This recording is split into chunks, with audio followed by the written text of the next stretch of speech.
Hey, Hannah. Hey, how are you doing? Good. How are you today? I'm okay, I guess. Are you Kind of busy. really? What's been going on? I'm working at the movie theater, and a lot of people are coming for the new movie Halloween. Oh, wow. I remember that movie when I was younger, and which was when you probably weren't even born. But, yeah, Jamie Lee Curtis, she's in that movie again. Yeah, It's do you know kinda- who that is? I think so. Yeah. It's kind of jumpy, though. Yeah. Have you seen it? Yeah, I'll watch it whenever people are going into the movie. Yeah. How do you feel? Do you get scared? Do you like scary movies? Now I like scary movies. Yeah. You ever get scared during scary movies, or just Mm, kind of? not really. I don't think so. Yeah. How's it been going at work? It's okay. I mean, I feel like nobody really notices me, though. Like, I don't really have any friends that I hang out with. Like, I feel like I'm just there. I mean, I do have one friend. He's a guy, but that's it. Yeah. Are y'all just good friends, or? Yeah, just good friends from work. Okay. How's school going? It's okay. I've had a lot of tests and stuff, and I mean, I've been bullied lately because people have been showing a photo of me that's like not appropriate around, and I just kind of feel like very embarrassed, and like my heart starts racing whenever I hear people talk about it, and they like whisper to each other, and so I'm like, I don't even want to go to school because of that. That must be really hard. That's hard when people were like talking about you. Because I mean, it's taken out of context. Like that wasn't even real. I mean, has the school done anything? not really. Yeah. How's that feel? I mean, it feels like I'm not supported. I mean, What about your mom and dad? Did they know about you being bullied? they don't really know what's going on. I don't really talk to them about that kind of stuff. Yeah. Well, I'm glad that you're here and that you're talking to me about it. So, how has your mood been? I've been really depressed and anxious. Well, anxious about going to school, but really sad. I feel like alone, and like sometimes I feel like I just don't want to be here anymore. So, well, I'm going to just straight up and ask you, have you had thoughts of killing yourself, or even thoughts of self-harm, like cutting or anything? Yeah,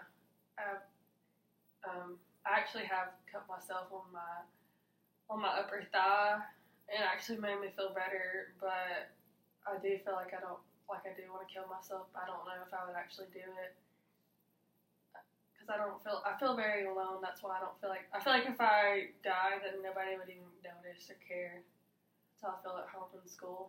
I mean, school and work, really. Well, I want you to know that you really do matter, and I'm glad that you're here, and I'm glad I'm seeing you today. So, Yeah, I feel supported by you. Oh, well, I'm glad, because that's really important for you to feel comfortable in here and to talk to me. And even, I know that's hard to even maybe tell me, your thoughts, because, that's kind of a scary thing. Those are scary. I'm not sure if those are really scary thoughts for you, but, it's concerning to me. So, do your parents know, or have you told anybody about your thoughts? No, nobody except you. Okay. I haven't told my parents. They think everything's fine. Well, do you have a plan on how you would, like, if you are having thoughts to kill yourself, do you have a plan to do that? No, I don't have a plan. I've just had thoughts. Okay. Well, so I feel like that's kind of, it's not a good thing that you're having those thoughts, but not having a plan and saying, I'm going to go and do something right now, at least that gives us time to be able to, like, figure out some things and supports, because, I want you to know that you do matter, and you being here tomorrow and the next day and the next day is important. So I want to do a crisis prevention plan, if that's okay with you. And this will help us like identify some triggers of what's going on with you. Are you going to tell my parents about me saying this? Well, I do feel like it's really important. I do think it's important for me to tell them. I would be happy for you to, because it's about your safety. I want you to be here. And if I don't tell your parents, if something happened and I didn't tell them, then they would, it would not be good. And for myself, because I'm a mandated reporter too, because do you remember me telling you I do. that, and so I want to tell you again that, when everything in here is confidential, but the times that I am going to tell is if I feel like you're going to harm yourself or harm somebody else, I want to make sure that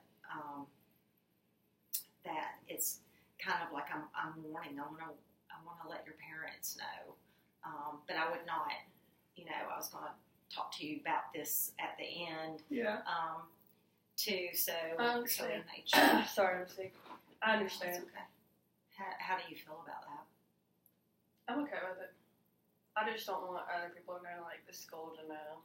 That would be really bad, and that'd probably be made fun of even more. Would you like maybe for us to make an appointment for you and your parents to come in and us talk? Yeah. Like maybe call them and we can get them maybe to come in like later this afternoon? Yeah, that'd be good. Okay. All right.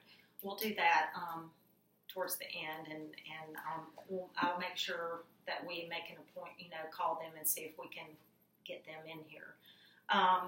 The first thing I want to put, I want to be able to talk about your triggers, because these things are really important. These are the things that you were talking about that's making you feel bad. They can be external events or circumstances. And places. To what? They can be places. They can be places, but they're going to give you anxiety, panic, despair, negative self-talk. So reacting to triggers, and this is what you're going to see. This plan, it says reacting to triggers is normal, but if you do not recognize them and respond appropriately, they may, cause a downward spiral. Making you feel worse, and that's something that I want to be able to help you with, because it's important to be able to identify those triggers. Okay, so what would you say is something that is a trigger for you that you were saying earlier that it brings on anxiety and feelings of just feeling bad and feeling bad? I mean, when people talk bad about me, that makes me really upset. Okay, people talk bad about you? Yeah. Or if I think they're talking. If I just think that too. Okay. I'm going to put people talk bad about me, because this is your crisis prevention plan. And you're going to get a copy of this. Okay. So you have it, and there's going to be some numbers on here I'll show you too, just in case that you feel like you need something right then. So what is something else are there any other triggers? You were talking about earlier about a photo? Yeah, I guess that could be along with people talking bad about me, but also people have parties at school, and like whenever I go to those, I guess when I get invited, I feel really nervous, because like I'm very like introverted, and I feel nervous like being around a big group of people. So would you say being in like a crowd? Yeah, being a crowd. Okay. Yeah, I understand that. That's hard. Does that bring on like anxiety feelings? Like, do you feel that physically? Yeah. So being around a crowd.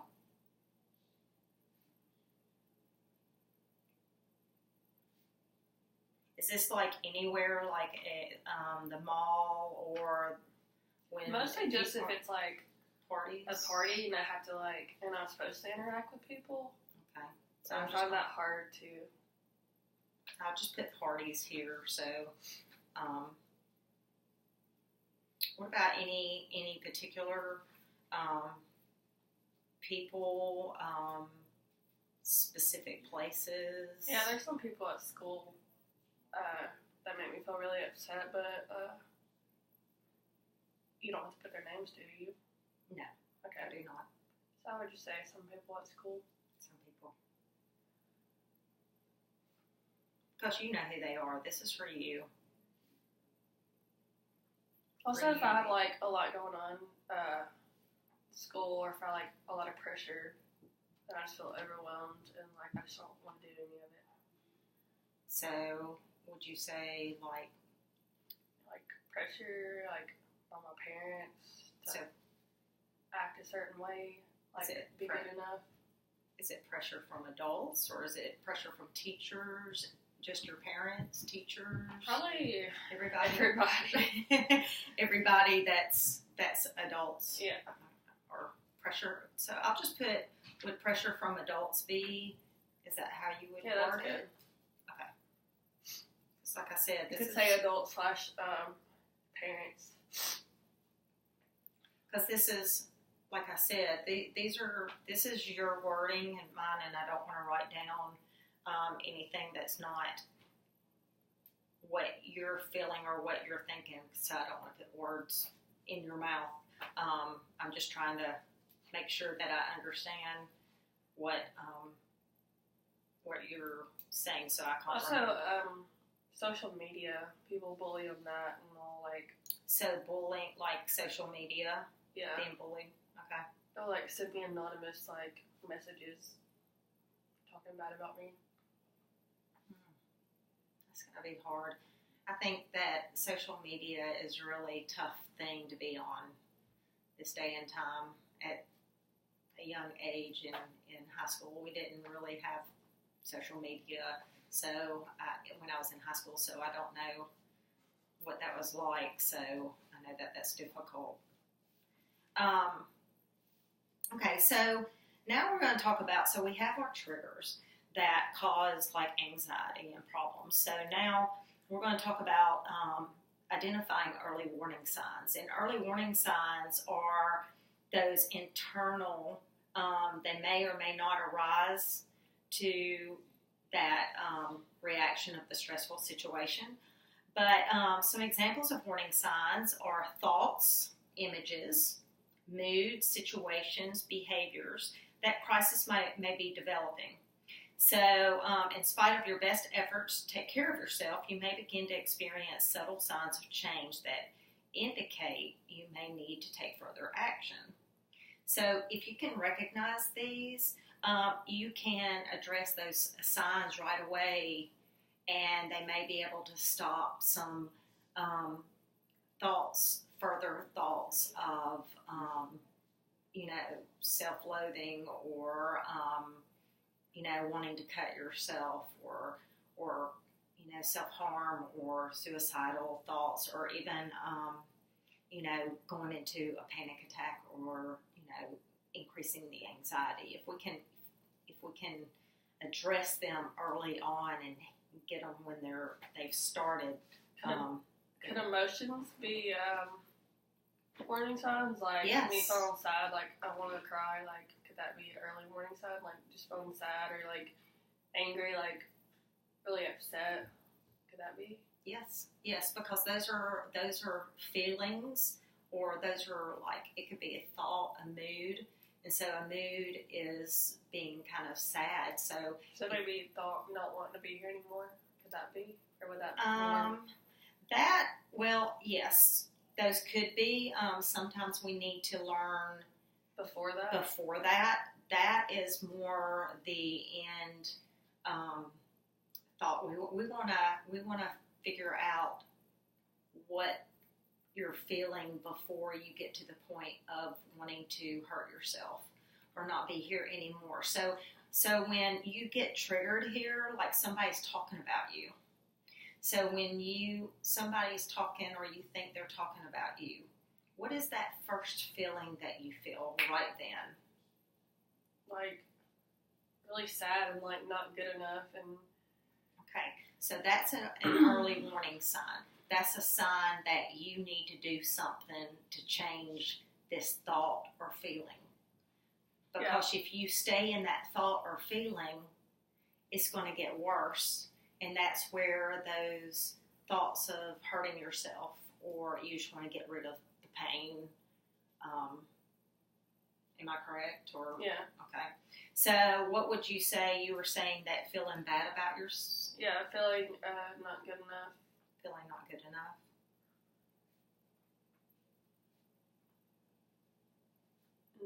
Like, yeah, because that could relate to the pressure from my parents too, and teachers and school kids. Also, I feel like sad, like I want to cry, kind of thing. So want to cry? Yeah. Okay. So when you want to cry, do you cry? Yeah. If I'm not, like, in public, I don't even want to see, but, like, in my room, I do. So is that helpful? Yeah. But I'll just... I feel like I'm, like, crying too much, like, I don't know. Like, I'll just lay in my bed and not want to get up and just... I feel like it's too much for the normal person to cry. Okay. So crying can be a release, and that's why I asked that question, because sometimes, crying, you're letting it out, and so that actually sometimes can be a coping strategy, a strategy to use when you're feeling really sad and just overwhelmed.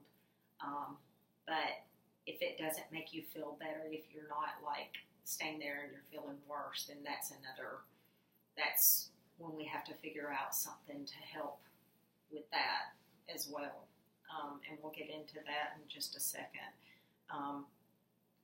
Is there anything else that you feel like that are early warning signs? What about any physical? My heart starts racing. Okay.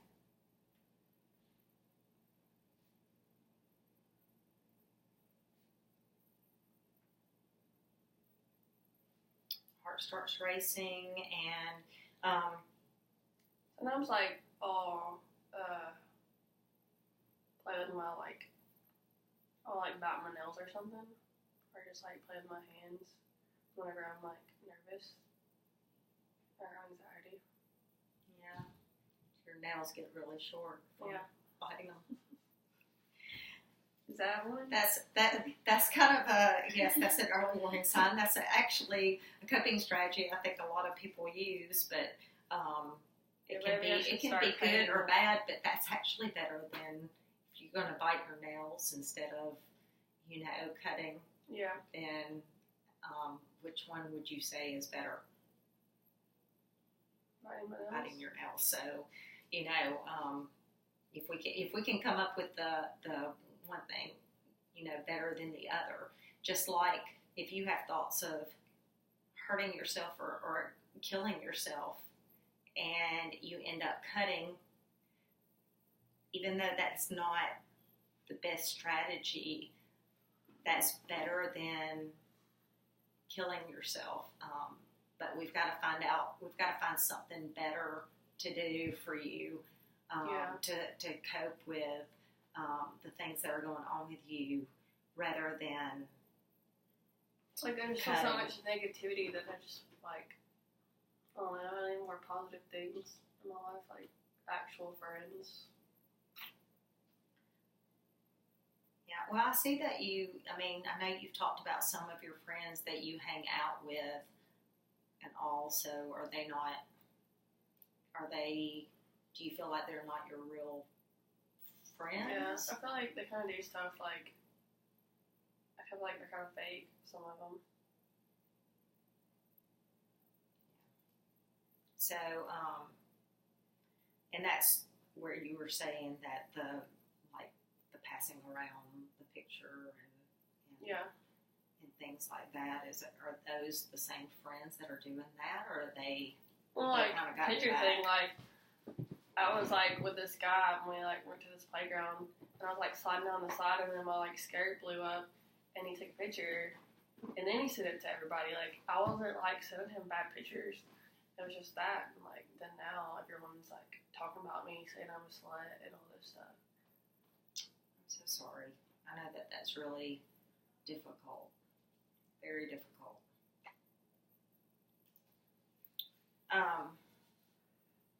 So, okay, I want to get back to this because I want to be able to get to these strategies with the time that we have left, because I do not want you to leave without this.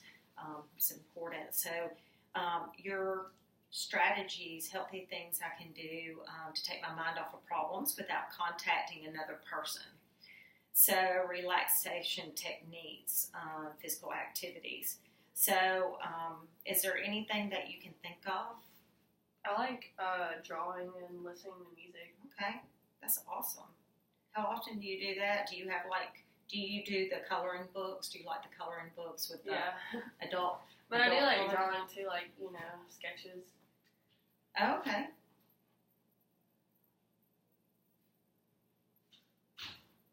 So, do you feel like you're artistic? Yeah. Well, that's a positive thing. Do you tell yourself, do you feel like you're good at what you do? Yeah, but I don't know if I could, do anything, in college with that. I mean... But could that be something maybe we could look at for the future? Yeah. Yeah. That might be something that maybe we can, those are things that if we can hone in the positive things and think about the positive things in your life, because you will be graduating, from high school eventually, and life, it can get better, and that's what I want for you. I want for you to be able to feel good about yourself, and so maybe if we can find some things that are positive that you enjoy doing, that would be like a really good thing. I actually have sorry about that. I actually have a little card thing. It's a mindfulness, and so I thought that while we were here, because I had this activity that I was going to do with you today anyway, and so this is the perfect time to do it. But so these are so pick a card, and read it. When family and friends are mindful, they are also more aware. Which person would you like to be more mindful? Why? What does mindful mean? Okay, mindful means that you are aware. Mindfulness is being aware of something. So what would you want the person to be? Is it say that you want them to be, which person would you like to be more mindful? So being more aware of maybe of what's going on with you. Maybe my mom. Okay. Because I wish she would come talk to me, but she thinks everything's okay, so she doesn't really and she works. I mean, my parents both work. They own a pharmacy. Yeah. And they all they do is work. Really, of course, they pay attention to me more and notice that stuff was going on. Do you go in there and talk to them much? I have time. If I'm not working, I'll say hey and grab something. Yeah. Okay. Well, so maybe that's something we can talk to them. Maybe we need to have a family session. Would that work? Maybe. Somebody brought their dog. Oh, weird. Somebody must have brought their therapy dog in I didn't today. know dogs were allowed. Yeah, well, maybe it's somebody's service dog or a therapy dog or whatever, since we are a therapeutic agency. Like to get an animal. That might be something. Well, maybe the dog was a sign of... Yeah, maybe it was a sign. I would like to have, a dog or a cat that I could just, have. Maybe that's something. I think there are some things that we're coming up really good with, and I would like to write some of these things down for us to talk to maybe we have left parents about. Let me see. We have about 5 more minutes. Oh, really? So, That's it? Yeah, time goes by fast, doesn't it? Yeah, I like meeting with you. Well, I enjoy talking with you, and I feel like you are feeling maybe. Do you feel like you're feeling better since you walked in today? I actually feel better after you're like telling me like positive things about me because I don't really think about that. Yeah, I mean, I think it's awesome that, like, I didn't know that you drew and that you were artistic, and so, or that you even felt artistic, because we haven't really talked about that. And so sometimes things come out in conversation that you just never know about a person. So I'm glad to hear that about you, and I would love to see some of your sketches. Would you like to bring some in maybe next time? Cool. I would love that. Okay, let's do a few more. Let's see if we can do. Pretend you're blowing one big bubble. I guess like. What's that?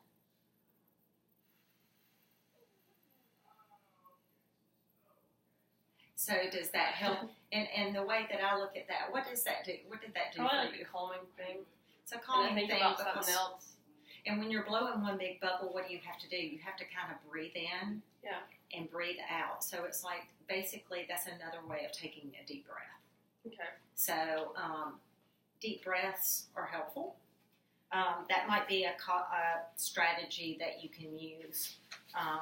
Okay, let's do one more, and then we're going to finish. Accepting a situation can help you feel better. What is something you wish didn't happen but did? Yeah, the thing at school, well, with the picture thing, I wish that never happened. But, I mean, it happened, so I have to deal with it. Well, and do you feel like you are going to be able to handle I think eventually people will stop talking about it. I don't know. Yeah. Well, we're going to definitely keep on, having this discussion. One thing I want to do before we finish, people who I can ask for in social settings to provide distractions. So we want some people that you can, if your coping strategies, drawing, listening to music, was there anything else that was helpful to you? Maybe like, did you like the mindfulness? Yeah, or like going for a walk, or watching a movie. I think when you go for a walk, there's a thing called grounding. I can't talk. Grounding. That if you and I like doing this because I go on walks a lot, and so sometimes it helps. If you are walking and you notice the colors of the sky and the colors, and look at the leaves and look at those, and it can kind of ground you and kind of bring you down and kind of help level your mood out. Especially if you have like racing thoughts or racing, you're nervous or really anxious. Taking a walk is really good. So I noticed your bracelet. What is that? That says like hashtag. Yes. Okay, so this is Kevin Hines. He actually jumped off the Golden Gate Bridge. I forget how long ago, but I actually saw him in person. And it says "Be Here Tomorrow," hashtag "Be Here Tomorrow," because he jumped off the Golden Gate Bridge to kill himself, and he actually survived because the second that he jumped off the bridge, he says that he immediately realized he really didn't want to die. Oh, wow. And so he lives. So today he goes around and talks, and his hashtag, it's really important, So that's what I want you to remember, to be here tomorrow. And I'll give you some videos and stuff to watch his name and stuff, because I think you would be inspired by him, and I think maybe he would help, So that might be something. Maybe we can even just put on here. These are people's phone numbers, but why don't we I'm going to put Kevin Hines' video. Or maybe that could be a coping strategy you could use. Yeah. Because I think that would be really helpful for you, because he's very inspiring, and hearing his story is just amazing. So I'm going to put Kevin Hines' story so you have this So, is there anybody like your mom, anybody else that you can think of? My aunt. Okay. So your aunt. My grandma. Okay. And one of my teachers. One of them is actually supportive. Okay. Teacher. All right. And you know who they are, so I'm not going to have to worry about writing down their phone number for you, but I want you to know that. So, when things are breaking down and you're at the point that you're very uncomfortable, serious, or even in danger, it's time to take immediate action to prevent complete loss of control. So if you're in immediate danger and you come up with that plan and you want to do that, you need to call 911 or you need to tell somebody. And you have my number, so you know that I'm always available for you. And you can actually text me and just say, please call me, you can hit 911 to me because I do not want to. But if you're suicidal or homicidal, you need to go to the local hospital because, like this bracelet says, I want you to be here tomorrow. And you know what? I think maybe this would be a good reminder for you. So I'd like for you to have that and wear it, and then that way you can look at it to remind you.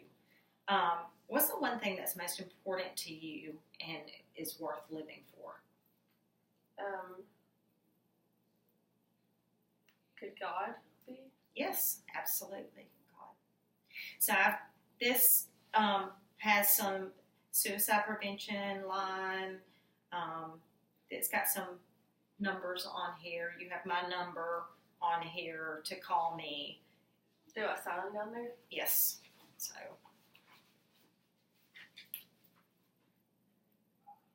Oh, up here?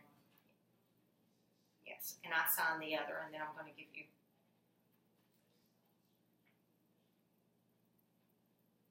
All right. So, that's your sheet. So we're going to stop here because what we're going to do is we are going to actually call your parents, and I know that's going to be hard, but we're going to call them and see if they can come in this afternoon. And if they can't, we'll try to set up an appointment. Do you feel better? Do you feel at this point that you want to hurt yourself or kill yourself before you leave here? No. I feel better about myself. Okay, good. I want you to keep this and remember and use it and use your coping strategies. And we'll like I said, we're going to stop and go out and call your parents and because I do think that they need to know kind of what's going on. And, people aren't against you. They're not going to be mad. They love you. And, I think that let's look at it in a positive way that they'll at least we can talk about it and I can help you, maybe help them support you. Okay? Okay. All right.